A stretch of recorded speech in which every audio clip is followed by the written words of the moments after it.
Following several years of 20+% returns in the equity markets and a long-running bull market in fixed income, 2022 was a reminder that volatility exists and we can see declines in the market.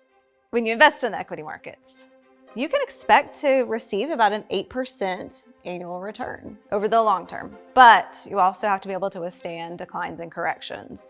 And those, while uncomfortable, they're a part of investing in the markets. But keep in mind, since 1926, the S&P 500 index has provided a positive calendar year return almost 75% of the time. So that's why for most of our clients, we have a strategic allocation to equities. But we do have the ability to make tactical adjustments, overweight, underweight asset classes based on the risks and the opportunities we're seeing. So Matt, what are we seeing? What are your thoughts on equities right now?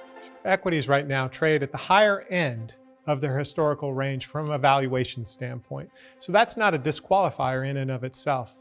But what I'm worried about is margins. Corporate margins are being impacted by higher inflation, slowing growth, and high unit labor costs. And those three factors could cause earnings to come in below what expectations are. So as a result of these fears, we're actually underweight equities in our portfolios, and we're looking for an opportunity to add to equities at lower price levels. So I am concerned also, Matt, with some of the points that you brought up about the high valuations in the public equity markets.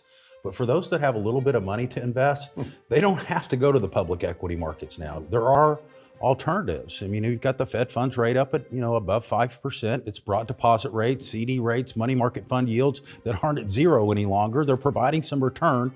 And beyond that, you don't have to take even that much more risk.